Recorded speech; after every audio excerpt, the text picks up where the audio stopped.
ज्योत्सना जी और उनके पति जीवन की सारी जिम्मेदारियां पूरी कर चुके थे।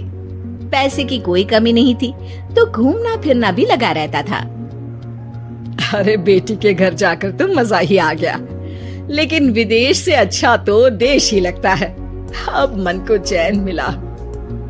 अरे लेकिन वहाँ की औरतें देखिए, कितनी फिट, स्मार्ट और चमकती हुई। आदत से तो बाज नहीं आओगे आप। अरे मजाक कर रहा हूँ यार। अच्छा मैं जरा बाजार होकर आता हूँ। पति बाजार जाता है, जहाँ उसे एक अजीब सी दुकान दिखाई देती है। अरे ये क्या बात हुई? अंदर आओ 50 के, बाहर निकलो 40 के। हम आपकी 10 साल उम्र कम करते हैं। अरे ऐसा क्या करते हैं भला? जरा अंदर जाकर ही देख लेता हूँ। अंदर एक सुंदर सी लड़की खड़ी होती है। सुंदरी जी, ये क्या दुकान है? जरा जादू हम पर भी तो चला दीजिए। यस सर, आपको हमारी एग्जीक्यूटिव एक डेमो के लिए अंदर ले जाएगी। आप अंदर जाएंगी तो आप खुद ब खुद समझ जाएंगी। पति अंदर जाता है, जहाँ सेल्स गर्ल मिलकर पति को नकली बाल, नकली दांत, रंग बिरंगी कपड़े के साथ रंगीन चश्मा लगा देती है। देखिए, अब खुद को शीशे में देखिए और बताइए सर।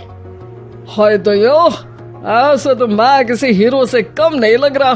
दे दो, सारा सामान पैक कर दो। पति खुशी खुशी वहाँ से निकल जाता है। घर आकर वो सारा सामान छुपा देता है। फिर अगली शाम, सुनो मैं वॉक पर जा रहा हूँ। इस वक्त? अरे नाती पोतों को वीडियो कॉल करके बात तो कर लो। अब हाँ आकर करता हूँ ना, पक्का पक्का। पति बाहर जाकर सारा मेकअप करता है और मार्केट में घूमता है, जहाँ उसे एक स्मार्ट सी महिला दिखती है। क्या आपको मुझसे कोई काम है? नहीं, आप तो बहुत हैंडसम है। थैंक्स। वैसे आप भी कम नहीं है। वैसे क्या उम्र होगी आपकी? लगता कितने का हूँ? 40 के तो पूरे लगते हैं। अब क्या था, 50 साल के पति को कोई 40 का बोल दी तो? वैसे तो कम का हूँ, लेकिन टेंशन के कारण थोड़ा उम्र में बड़ा देखने लगा हूँ। ओह सच्ची? आप 40 के पूरे नहीं हो? अरे छोड़िए ना, चलिए मैं आपको कॉफी पिलाता हूँ। यहाँ की कॉफी काफी शानदार होती है। दोनों में दोस्ती हो जाती है और फिर चल पड़ता है सिलसिला रोज रोज के घूमने फिरने और मजे करने का। अब सारा दिन पतिदेव फोन पर। अरे नाश्ता तो कर लीजिए, क्या सारा दिन फोन पर लगे रहते हैं? अरे यार जरूरी काम कर रहा हूँ मैं। रिटायर हो, पेंशन मिलती है, कोई काम नहीं है, फिर कौन सा जरूरी काम आन पड़ा आजकल? अरे एक प्रोजेक्ट के सोशल नेटवर्किंग का काम है, उसी पर काम कर रहा हूँ। ठीक है, चलो अब नाश्ता कर लो, देर हो रही है।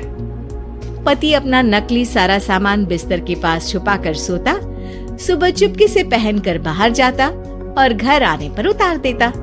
एक दिन पड़ोसन कहती है, अरे ज्योत्सना बहन, तुम लोगों के घर कोई हैंडसम सा आदमी रहने आया है क्या?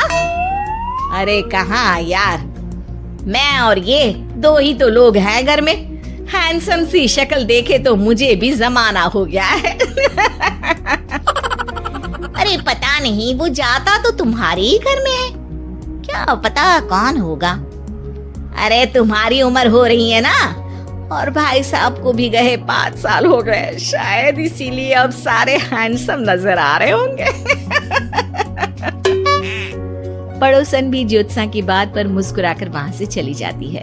एक दिन, अरे सुनो जी, बहू बेटा और पोता आ रहे हैं, कुछ दिनों के लिए वो हमारे साथ ही रहेंगे। अरे शिट यार, ये क्या है?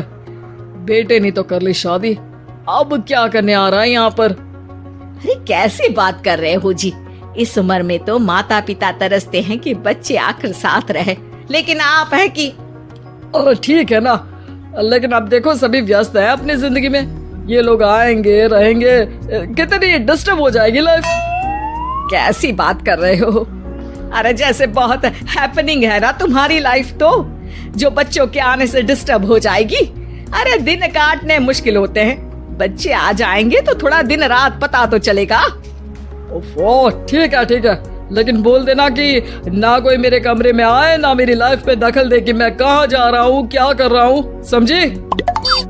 खैर, वो दिन भी आ जाता है जब बहू, बेटा और पोता उन लोगों के घर आते हैं। एक दिन, माँ जी, आज मेड नहीं आई है तो मैं आप लोगों के कमरे में झाड़ू लगा देती हूँ।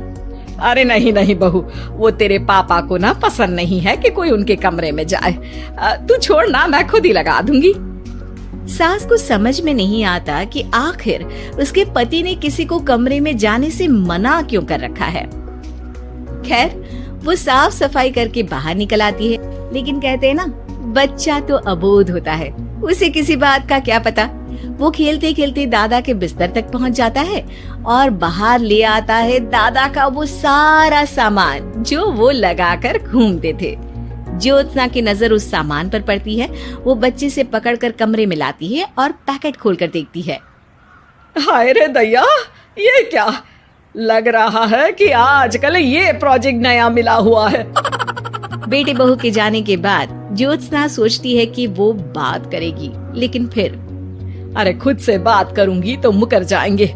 पता लगाना होगा कि माजरा क्या है। कुछ दिनों बाद, अरे यार, ये बच्चे लोगों के आने से लाइफ ना बड़ी डिस्टर्ब सी रही। मैं कुछ देर के लिए वॉक पर जा रहा हूँ, आराम से आऊंगा 2-4 घंटों के बाद, ठीक है? मैं क्या सोच रही हूँ कि मैं भी आपके साथ चलती हूँ। अरे थोड़ा रिलैक्स मैं भी तो हो जाऊं। हाँ, पड़ोस वाली बुढ़िया के साथ नीचे पार्क में जाकर वॉक करके आ जाओ। अच्छा जी, तुम कार से लॉन्ग ड्राइव के मजे लो और मैं पड़ोस की बुढ़िया के साथ। पति नहीं मानता और अपना पैकेट और कार लेकर निकल जाता है। रास्ते से वो उस महिला मित्र को फोन करता है। हाय ब्यूटीफुल, मैं कुछ दिनों के लिए आउट ऑफ कंट्री था, आज आ गया तो सोचा तुमसे मिल लूं।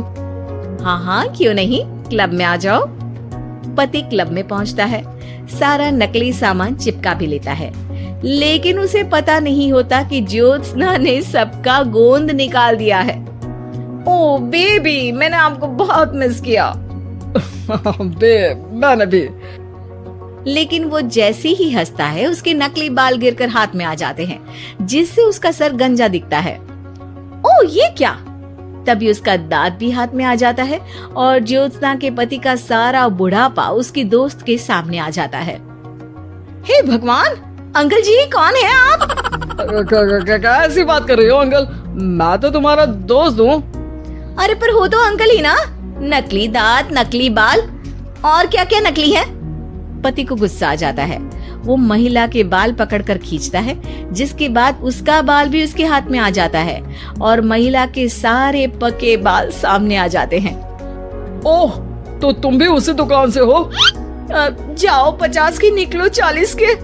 हाँ, बढ़िया आई मुझे अंकल कहने वाली। लेकिन ये समझ में नहीं आ रहा कि मेरे बाल और दांत बाहर कैसे आ गए। तभी वहाँ ज्योत्सना आ जाती है। जी, मेरी वजह से। चलिए इन आंटी जी को नमस्ते कहिए, फिर घर चलते हैं और वहाँ मैं बनाऊंगी आपको 40 का।